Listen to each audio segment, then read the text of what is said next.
Magandang araw mga kaibigan. Bigyan natin ng reaksyon itong post ni Shamsi Di Rose 38 minutes ago tungkol sa statement ni Congressman Benny Abante sa mga pangbirada o atake ni VP Sara kamakailan.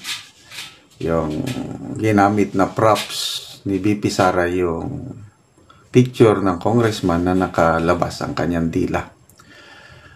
Okay, so ito po yung post. Disclaimer, I'm not sure kung totoo ito o hindi na post. So, first time kong makita itong post na ito, Shamsi Di Rose 38 minutes ago. So, ito ang statement, alleged, di umano statement ng kongresista. Medyo naapektuhan sila, especially my children and wife.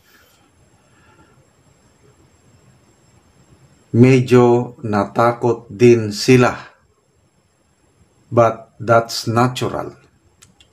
I told them I have to stand for what I believe to be true. Bashers can't stop me from doing what I know is right. Okay. So, talaga ang pag ganyan, number one na maapektuhan ang pamilya. Kasi sila ang mag-suffer sa ito, ang kongresista siguro kaya niyang akuin ang mga boss, but kawawa talaga ang pamilya. Kaya no wonder ang unang nagsalita yung anak ni Congressman Abante, yung Princess Abante, na sabi niya kay VP Sara wala siyang karapatan na mambastos. So tinawag niyang bastos at walang respeto si VP Sara.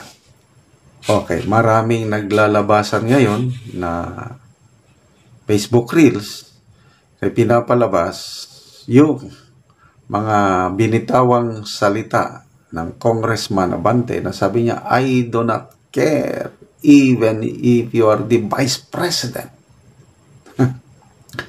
So, sino ang unang walang respeto? Vice President yan. I do not care kung Vice President ka. Lesson learned. Kung ano ang itinanim, yun din ang aanihin. Lesson learned. Mahirap kalabanin ang mga Bisaya. Kasi, sabi ni VP Sara, kaya niyang makipag-away sa kanal. O malala ko tuloy, nung mayor pa siya, yung sinapak niya yung sheriff sa Davao. Nako, yun, first time kong bumilib kay then Mayor Sara. Sabi ko, ito ang leader. Kasi, babae siya. Very firm na hintayin mo ako mag-usap tayo, unahin ko lang muna yung mga biktima ng baha, hintayin mo ako, sabi niya sa sheriff. Oo naman ang sheriff. Pagdating na nagsimula ng demolition, nako, doon sapak to the max. Sabi ko, ito ang tunay na leader. Gusto ko ito. So, since that time na humangaan ako kay VP Sara na lalo na nung pinatunayan ni PRRD na sabi niya, bantayan niyo yan si Inday, mas matapang yan sa akin. Hindi ko kaya yan. So, ito, nung nanalo na yung unity, makita niyo yung first year, first 2 years pa, napakapait si VP Sara, malumanay, alalang.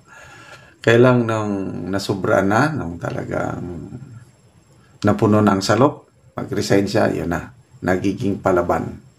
At ito na yung isang, kita mo yung palaban na siya nung punta siya sa Manila.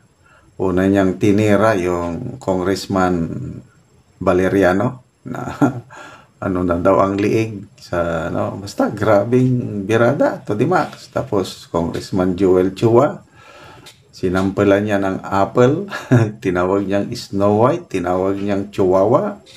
Tapos, pinakagrabe itong kay Congressman Abante. Very subtle yung approach. Hindi ako magmumura, sabi niya. Dahil sino yung congressman niyo dito? Madasalin. Ito, props. Pinakita. Picture, dila. Yun ang issue. So, ano ba yun? Basahin natin ulit dito na medyo naapektuhan sila, especially my children and wife. Medyo natakot din sila, but that's natural. I told them I have to stand for what I believe to be true. Buzzers can stop me from doing what I know is right. So, issue, yung paglabas ng dila. Kasi yun man ang issue ni BP Sara. Bakit mo ilabas ang dila? Anong ibig sabihin sa kultura natin pag ilabas mo ang dila? Walang respeto. And I agree. Ay, larong mga bata pag yan, buti nga, ilabas yung dila. O ang unang ginang nga, nung nanalo ang presidente, inauguration, nilabas niya ang kanyang dila, o di, binas siya ng todo. O ngayon, nakalimutan na ng tao. Ito naman, lumabas na lang basta yung picture ng isang kongresista na nakalawit. Grabe. Nakakaano. So, yun ang issue. Is that right? Tapos, yun na nga, hindi lang siya kongresista, bishop pa siya. Magbasa lang ko sa mga comments. Tama ba yun? Feliciana de la Peña. Sabi, may solusyon dyan, Kong. Magpatawag ka ulit ng Quadcom session. Patawag mo yung FB representatives, yung mga nag-post ng video ni Sara na naka-display picture mo with mahabang dila. Pagalitan mo FB personnel, bakit inalaw mga ganong post? Tapos, pahingin mo sila ng I'm sorry sir, I'm stupid. Yung mga vloggers na nag-post niyan sir, kaya mo yun sir, diyan ka magaling. Isa ring sarcasm.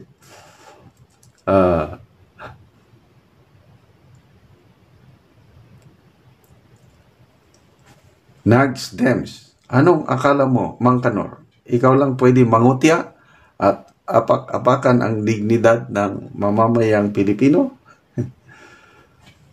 Nelson Capasio, wag kang asar, talo, tanda. Okay lang sa iyo kung ikaw ang bumanat sa mga kumakalaban sa iyo. Kung ikaw ang babanatan, feeling biktima ka.